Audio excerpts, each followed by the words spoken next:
Okay, so today, Ryan, we are going to talk about the Revolutionary War and the American Revolutionary War, and how, as we look at paintings, we're going to figure out how we can, analyze paintings or primary sources and figure out what the people were thinking and maybe how they used paintings and other sources as propaganda in the Revolutionary War, and to kind of garner or take away support for the war. Cool. So I just wanted to show you something kind of cool first. You can move around it, but do you know what this place is? That looks like George Washington. Not totally sure. So this is Independence Hall, where the Declaration of Independence was signed. Okay. Isn't that kind of cool? Very cool. So I just wanted to set the stage. This, of course, is after kind of what we'll be discussing, but this is what we'll be focusing on, what those things led to, in a way. So, our objective for today is I can analyze primary sources, such as paintings, to describe how people justified or resisted the revolutionary movement.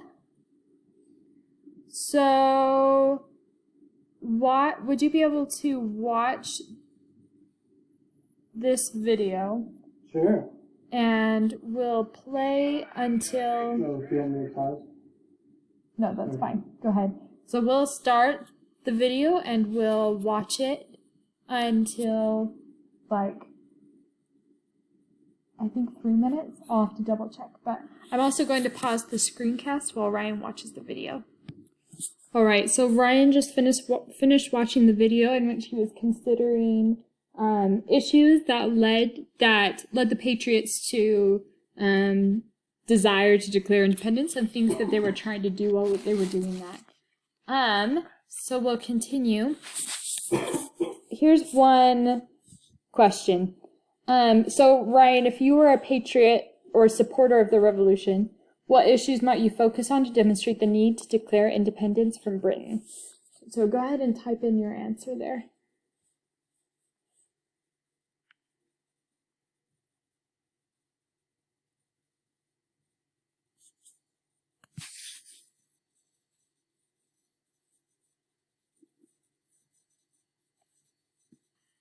Okay, so Ryan just gave us his answer.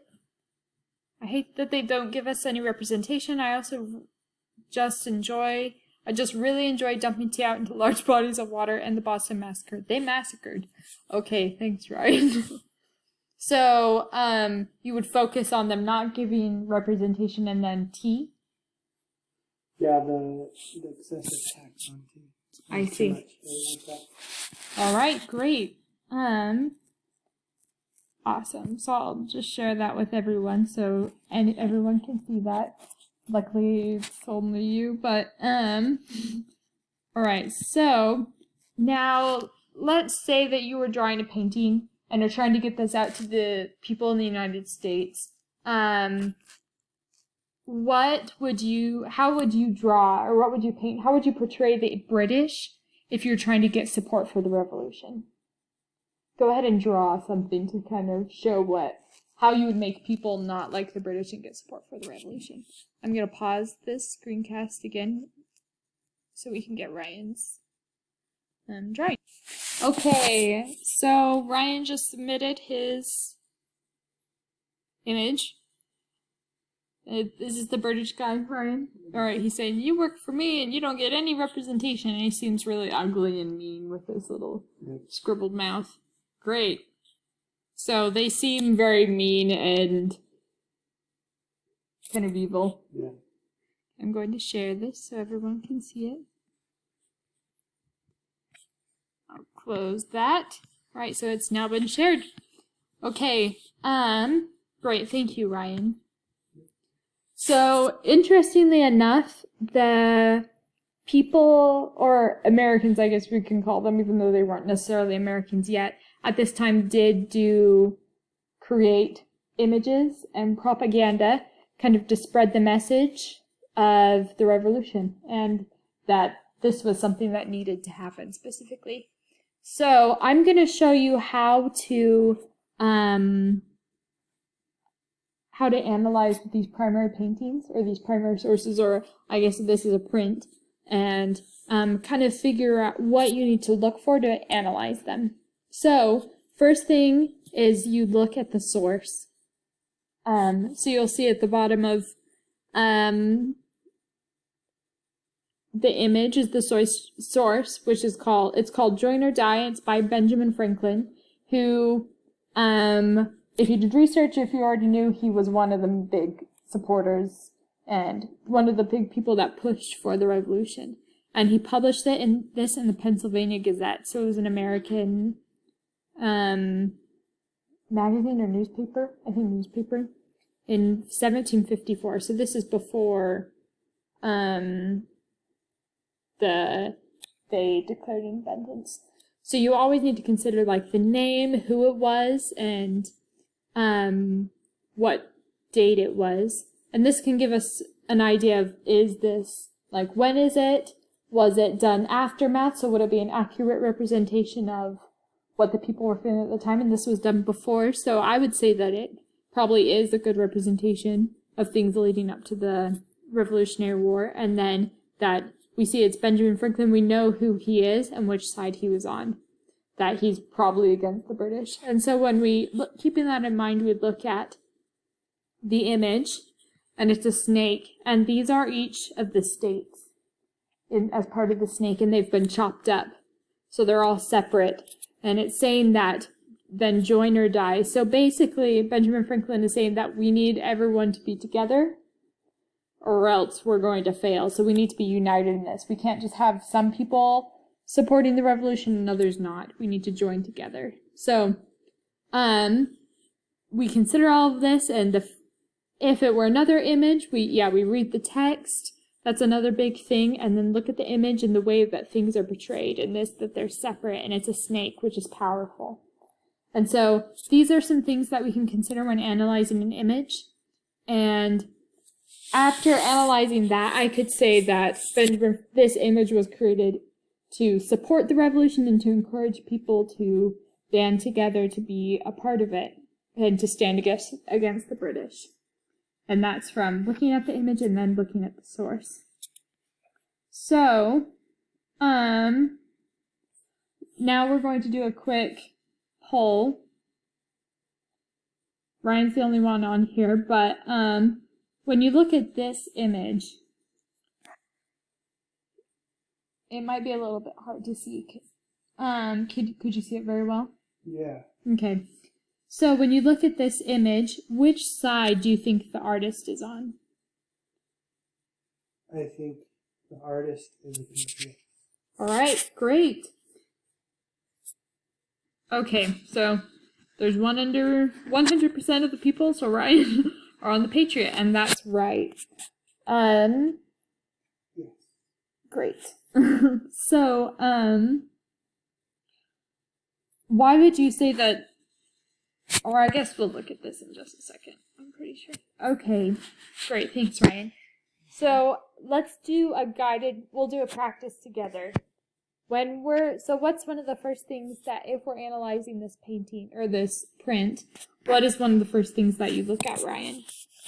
The dead guy in blue, and then all the red dudes shooting at the other guys that don't have any weapons. So you see that, and then what are some, like, inferences you can make from that? The Brits are bad. They just kill unarmed people for fun. Yeah, it's pretty awful. Okay, and they're great. So we look at the painting, we see how these people are portrayed. So it does make the Brits look pretty bad. Now let's look at the source. And the title is The Bloody Massacre Perpetrated in King Street. Yeah, the wording is similar to what you see in the image, right? Sure. It makes it seem like it's a massacre, like it's a terrible thing. This was done at 1770, so it's right before the Revolutionary War, so this could be sent out then. All right, what are some other, and then who is the author? Paul Revere. All right, and do you know who Paul Revere was? He was a patriot. Yeah. For sure. Exactly, yeah. He was really into the revolution and supporting it. And so, having seen those things, what kind of inference, what do you think is the goal of Paul Revere and those that spread this?